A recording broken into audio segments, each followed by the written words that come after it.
What's up, everybody, and welcome to the 5th episode of Give Me a Break, featuring your host, JT Maple. Give yourselves a round of applause. The viewership is up. We're just under 15 subscribers, and we're going to keep this thing rocking. We're going to keep it rocking. All right. So, the other night you saw I had played in church. I played at Groove. And just to kind of quickly, I want this episode to kind of just show what really goes into being a full-time musician, because it's not just leaving the house, like leaving the crib with the guitar and just hoping for the best. It's a lot more than that. And if anybody doesn't realize that, I'm going to show you today exactly what it takes to consistently be booked on the New York music scene. All right, let's get into it. Okay, so for the other night, we played at Groove in the Village, right? And we played for Troy Weeks. So let me just show you exactly all the songs that we had to learn just for that. And usually they're about the same set every time we do a hit with him. It just kind of alternates which he wants to do the set. So, and most time he doesn't really even change the structure of it. It's the same songs, you know. Yeah, for that I have to, I like that system, because if it's staying consistent, then now I know like exactly what to set my guitar at, because every song, if it's a 60s song, it might have a very dry DI sounding guitar, but it's still gonna have like the presence of an amp be there. And like sonically, if you move to like the 80s, the guitar sounds a lot different, because they're using compressors more so than just like the amp's natural reverb. So that's what really gives like that plasticky kind of sound for specific songs like 80s, 90s, and then like really kind of like a warmer tone for 60s, 70s R&B. So for that, I have to change up the patches, and we went through in the first episode the Fender Toolmaster Pro of like all the stuff that I have in there. So let's just get into like what it takes to kind of build patches and have something set up for a show. All right, so for the first situation we had on Sunday, this is like set for a groove. Okay, these are all the presets that I'm gonna have built in to my pedals, the numbers, the names, what they correspond, and what specific effects I might want to turn on for that. So, say for instance, for Lovely Day, it has this real. Let's see here for this part.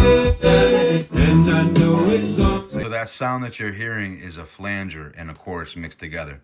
That's what gives that. And but that's still based off of the same kind of patch that I would put in a Let's Stay Together patch, right? Which would still be a very clean style, 60s style, early 70s.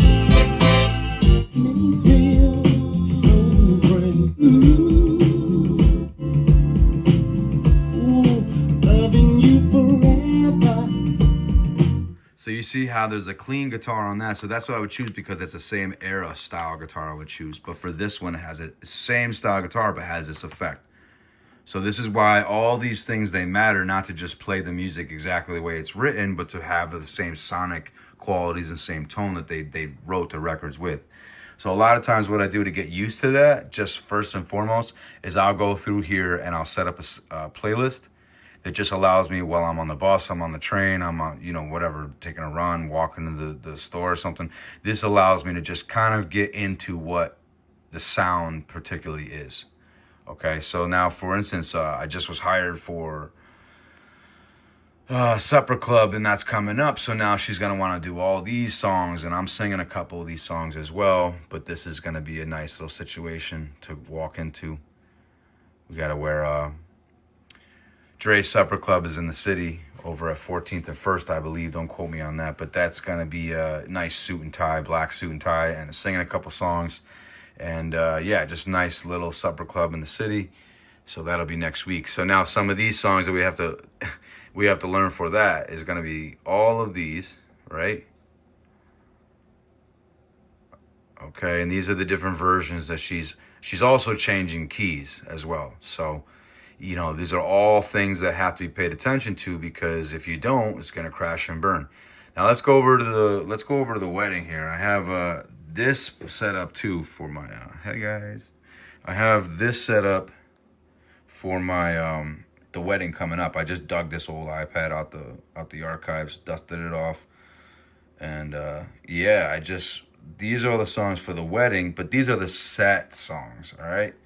Set songs that we're doing. And all, at 3:05, the groom comes in at 3:07. He's gonna stop off real quick to pinch one off in the club lounge. It's very itinerized, it's very detailed, and also look. So we have all these things happening, all the different events. These are the songs they want, okay? And now here's just keep in mind, we like these songs too. Okay. Not gonna play all of them, but learn 100, and we're only gonna play about 25 of them. So the system sucks. I'm not gonna lie, but it is what it is. You're not gonna get the gig if you don't do this. Okay, so if you don't, this is why I like to go over here and just start to set up playlists just to get me in the ballpark of thinking like what's going on in the songs. Then I refine that and I'll go over in the pedals. I'll build patches. Then I set a preset. Okay, crazy stuff. Can be rocket scientist to some, but when you're passionate about something, this is no different than building rockets. So, all right, let me show you a little.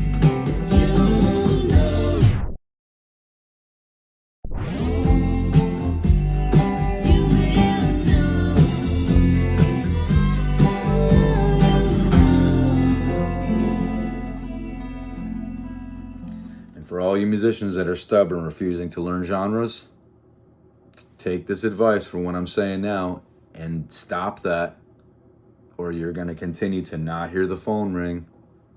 Okay? The Wrecking Crew was an entire jazz, classically oriented group that decided we're gonna make some pop music, and they made the best stuff ever back in the 60s and 70s before groups were self-contained. So take my word for it. If you really want to get to work, if you really want to get out there on the scene, like, you've got to put the work in, and you've got to buckle down. You got to lock in. I know it sucks sometimes, or you might not be interested in something, but it's the only way it's going to happen. There's a lot of these songs I don't want to play, but if I want the gig that pays big bucks, you got to do it. You got to play everything. So this has been episode 5. I appreciate you guys so much. Let's keep the viewership up. Share this with somebody. Okay, I love doing this, so I think we're going to keep this rolling here, and we will see you next time for episode 6.